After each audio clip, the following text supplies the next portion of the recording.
those base fees are calculated very specifically. And if anything, I'm a proponent of we need to increase those base fees, because those base fees help supply a lot of the fundamental services in our community that are free-based services. Whether it's the tire days or the hazardous waste days, or it is some of the recycling programs that take place in our community, those base fees are instrumental in helping to do those. As a community, we value, our environment. We value recycling, and I think as a community, it shows that we do that. It's difficult sometimes for some of the younger members, some of the tenants that we serve, not all of them, but some of the tenants that we serve, to understand that, and I think that's part of the education process that we talk about. And unfortunately, with that education piece, an article in the paper, or sometimes some flyers and distributions, I don't think may be the best methodology to be getting to those individuals. So we need to think outside the box sometimes in the future, and think how they think and how they get their information.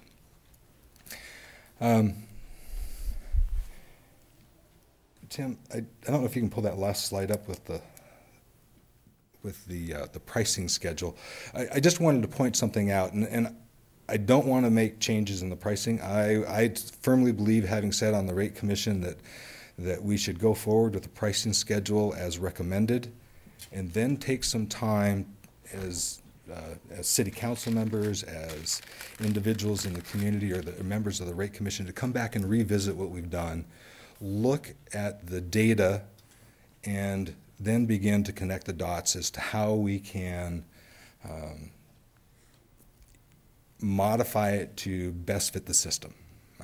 I think there's been a lot of work done in the data sets that's here.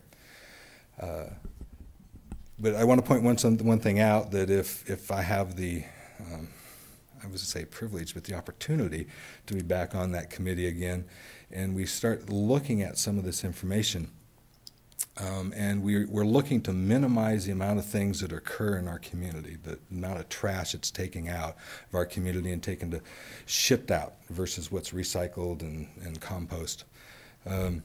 Realize that when you look at the differential between a 35-gallon and a 65-gallon can, roll cart, that we're dealing with about $5.50. If you put one extra bag out that month, your charge is going to be $6.70. So we're designing a system where you're going to need to define what you're going to use from a peak load standpoint. What's the maximum amount of garbage that I'm going to have on any particular given month? And then I'm going to have to size the systems accordingly. And so when we're looking at it from a property management standpoint, and in particular when we're looking at it where water, sewer, and garbage are all included into one bill and the owner is responsible for it, we're going to need to size it up rather than sizing it down. And so when you look at some of your numbers, Tim, and we look at 70% being 35-gallon containers, we need to kind of take that into the equation, and we need to see how this proves itself out over a little bit of time to see where we sit. And I think that's an important concept we need to look at. How much are we going to penalize versus how much of the penalty is going to change the behavior in the opposite direction of where we might actually want to go, and that is, less to the landfills and more in recycling. The temptation will be, if you have a 65-gallon unit out there and you've got the 3 extra pizza boxes, and I may be only a temporary member of the community here, those pizza boxes are probably going to go in the trash container because it's not quite full and it's sitting empty, and rather than taking the time to recycle those.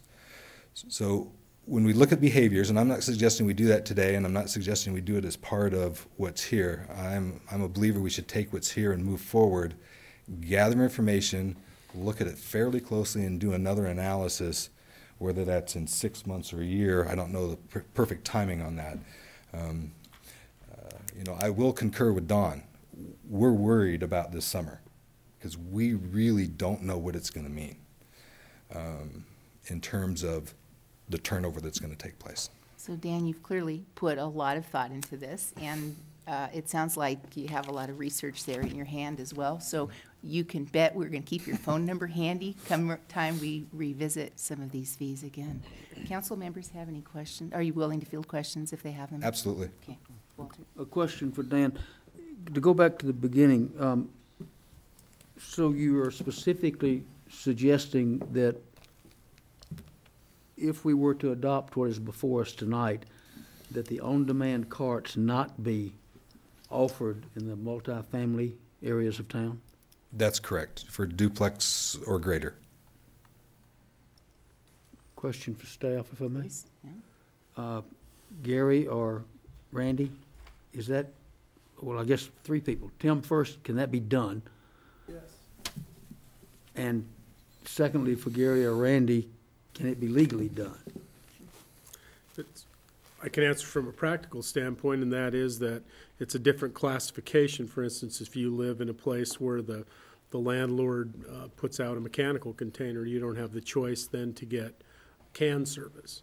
So certainly you can, whatever is efficient for the system, as Randy indicated before, as long as you have reasons behind it, then typically it's allowed. And I see city attorney nodding in the affirmative. And I'll say yes. So, and I would just add that sometimes it's the low-income people who really are watching those pennies that some, you know, I mean, it may not be chump change to their households, and so they may be more apt to live in multifamily housing or duplexes, et cetera. So there are some challenges. I mean, you're right, Dan. There are some challenges, but you know, the example that I use with the penalty side, one bag in a single week of the month will take them over what the base 35 is. Okay. Thank you. Appreciate your comments. Anyone else? Okay. How would the council like to proceed? Tom? I just wanted to make another comment in that I want to make sure that I'm well understood, that I am also, like everybody else in the council, very happy that we're moving forward with an on-demand proposal.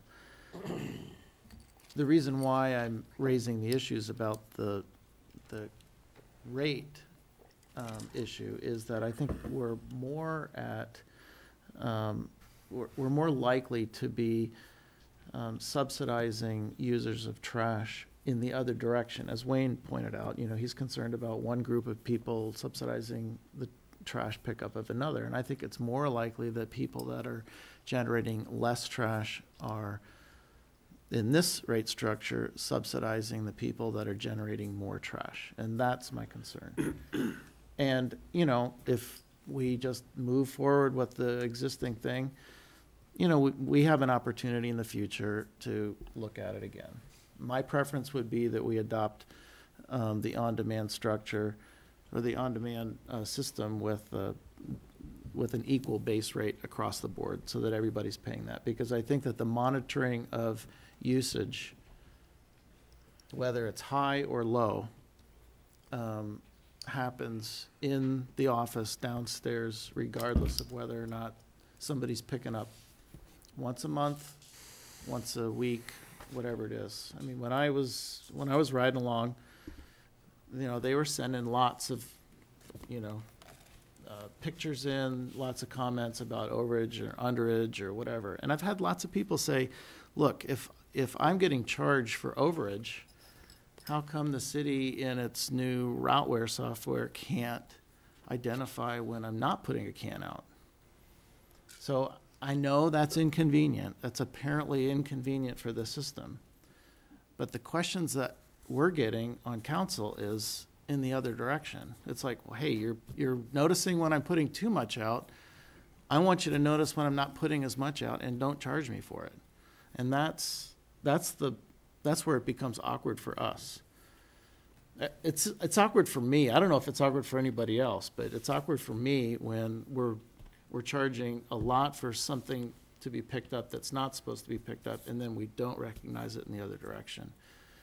So, I mean, I understand why we're encouraging people to pick up the correct, you know, to sign up for the correct service. But if people truly are recycling, composting, reducing their waste by making purchase changes and not loading up cans to be sent off to Boardman, Oregon, or wherever, then I think they should not subsidize trash for other people. And that's all I'm saying.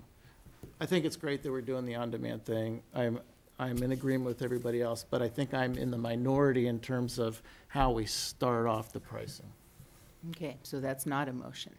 I'm not making a motion. Okay, Gary, I saw your hand I don't up think, a I minute think ago. the reason why I'm talking about it tonight is because we had our conversation cut off last week, and I was told that, no, we'll be able to really talk about this tonight. Absolutely. So I'm glad That we would are. have, that would have been me. That's right, but that's okay. I don't want to point finger. I'm just saying that there's a good reason why we're having a conversation about it. I agree. That's all. Sue? I just kind of wanted to mention to Tim that I was one of the people that was concerned about carts being out more than 24 hours, having seen neighborhoods where carts are left out on the street, and then no one parks there because they don't know if the garbage men came yesterday or today or whatever, and I don't think that'd be a problem with alleys. I was concerned with parking in residential areas when you've got all the carts out. What I see as the difficulty being on the administration is not that they see what's here, what's there, what's not there. It's trying to coordinate 3 different software programs. And having been a compliance person in my business, having to deal with one state in liters and another state in gallons, and yeah, it's a total nightmare trying to be fair, and they're trying to be fair and trying to be accurate and not overcharge somebody. And when you're taking that many hours to do it, you can't buy enough aspirin. That's the overage. I took Yeah, it's aspirin. gonna be an I took aspirin, when baby. I was picking up Yeah. trash, and I'm sure I'd be taking aspirin if I were working downstairs trying to figure it all out. And I think, we talk about, well, what will make people recycle, or what makes people not recycle, or encouraging trash.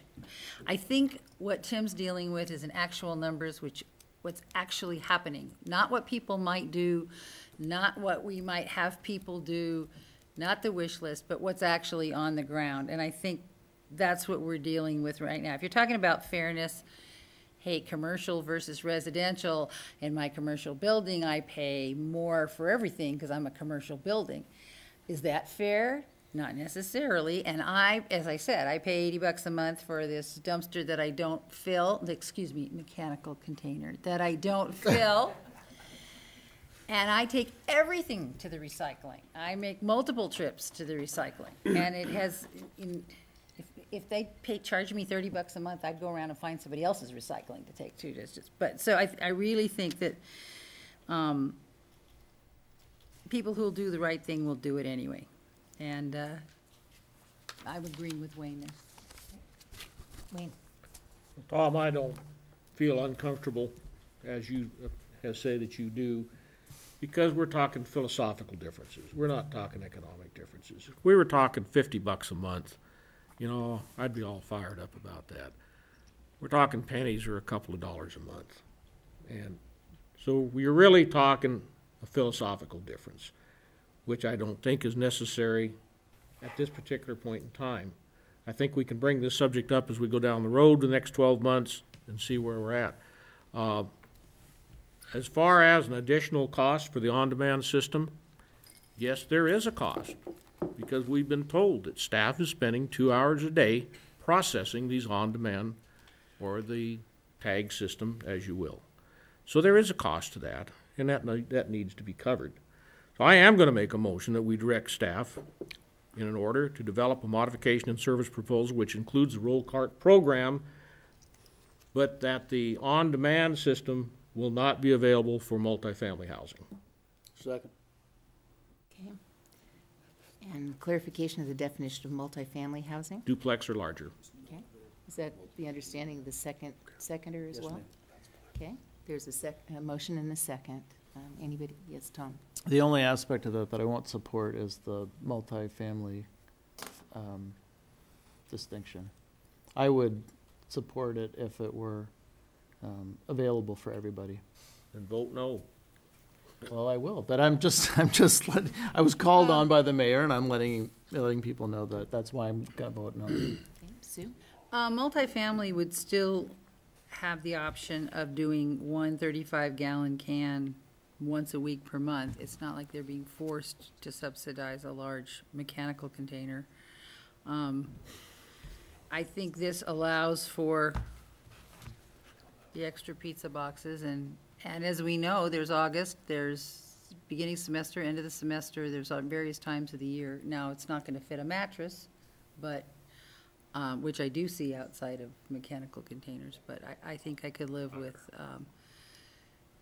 I think Mr. Schoenberg's experience speaks to what's on the ground, so I can support the motion. It looks like we have some comments from staff, and it may relate to multifamily housing. So is the motion that on-demand is not available to duplex and above, or not available above duplex? Duplex and above.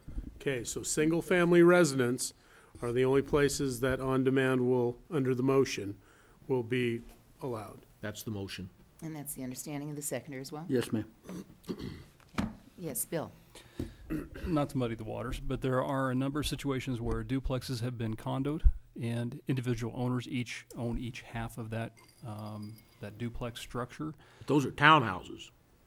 Well, I guess it might be good to get some clarification from Tim as to how those are classified. Technically, we view them under the building code, and as the permits are issued as a duplex, they condo them as a form of ownership, but how those particular situations may be treated, it might be something to be considered. The other aspect is we do have twin homes. Mayor? If I may just finish. No, let Bill Bill, finish. my understanding on that, on townhouses, however, is that each individual owner carries their own title on each residence, so they're technically a single-family residence. However, Bill's talking about from the zoning code, so, There are two distinctions there. You have a condo duplex where they actually just own a condo portion and they have they maybe own the shell and the property in common. Or you have our twin homes where they're actually on separately platted lots with a 2-hour firewall that separates a unit, and they're issued a CO as a single-family dwelling. They're still attached, and it just, just to clarify maybe for sanitation as to how those would be classified in those instances. Dawn or Tim, can either of you clarify that before the council votes on this motion? Yes, a couple things I'd like to discuss with you guys. Well, just the clarification first on the issue of duplexes, townhouses, twin homes, as relates to sanitation. Okay, the way we bill sanitation currently under the current program is if they have separate meters, like in a townhouse, they would each be billed as a single-family residence. If it's a duplex with a single meter, then it would be considered a multifamily. That's how we treat it now. And if I may add another comment to a concern that both you and Tom had, Well, right, we have the motion, we're just addressing the definition of duplex Sure. for the purpose of, we have a motion and second on the floor. Thank you, Dawn. Any discussion Tim? here? If I may? Can you handle it? The question that Bill Belknap raised? No better than what Don just did. No, not the question. Can you handle it logistically? Yes. Thank you. Okay, any other discussion? Okay, anyone need the motion repeated? Okay, we'll start this roll call vote with you, Dan. Aye. Aye. Aye. Aye. No. Aye. Motion carries, thank you.